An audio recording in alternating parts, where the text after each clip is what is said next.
ശരിയാണ്, ഞാൻ ഗോപിയേട്ടൻ അമ്മാവന്റെ മകളാ എന്ന് വെച്ച് അങ്ങേര് തൂങ്ങിച്ചാത്ത എന്തിനാന്ന് എനിക്കറിയോ? നിങ്ങൾ ഇങ്ങനെ വന്ന് അന്വേഷിച്ചു തന്നെ തമ്പുരാൻ അറിഞ്ഞാ മതി. മൈ ഡിയർ സിസ്റ്റർ, ഒരു ക്രൈം സ്റ്റോറി ചെയ്യാനൊന്നുമല്ല ഞാൻ വന്നത്.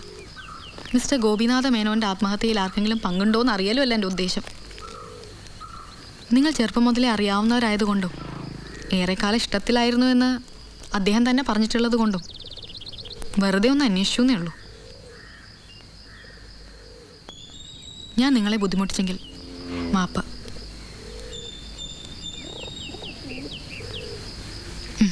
Okay, let's go. നിങ്ങൾക്ക് എന്താണ് അറിയേണ്ടത്? ശരിയാണ്, ഞങ്ങൾ തമ്മിൽ ഇഷ്ടത്തിലായിരുന്നു.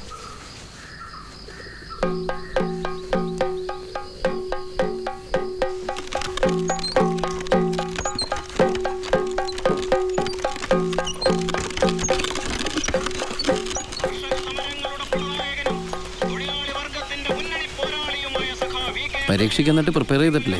ഞാനൊന്നും പഠിച്ചിട്ടൊന്നുമില്ല. പിന്നെ ഗോപേട്ടന്റെ കൂടെ ഇങ്ങനൊരു യാത്ര തരാലോ എന്നുള്ള സന്തോഷത്തിലാണ് ഞാൻ. പരീക്ഷയൊക്കെ നടന്നോളൂ. അമ്പടി, നീ ആള് കൊള്ളാലോ.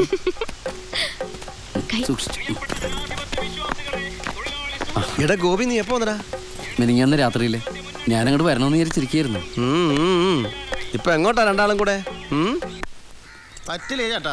അവിടെ വരെ 1500 രൂപയെ. 1500 രൂപ ഇല്ലാതെ പറ്റില്ല. 500 രൂപയ്ക്ക് നിങ്ങൾക്ക് ആർക്കെങ്കിലും വന്നൂടെ? ഇവിടെ ആരും വരാനും പോണില്ല ചേട്ടാ. ഇത് പറ്റില്ല, പറ്റില്ല, അത്ര തന്നെ. എന്നാ പിന്നെ നിങ്ങൾക്ക് വേറെ പണിക്കോ? ഒരു ദിവസം 1500 രൂപ പോടെ. ആ സമയത്ത് 500 രൂപ ഇങ്ങോട്ട് വന്നിരിക്കും. 1500 രൂപയാണോ അത്ര?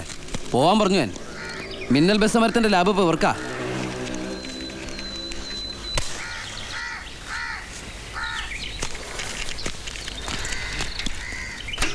ഇങ്ങനെ നിന്നാ പറ്റില്ല. നമുക്ക് റൂം എടുത്താലോ? കാലത്തെ ബസ്സിന് പോവാം. എന്താ പേടിയുണ്ടാ?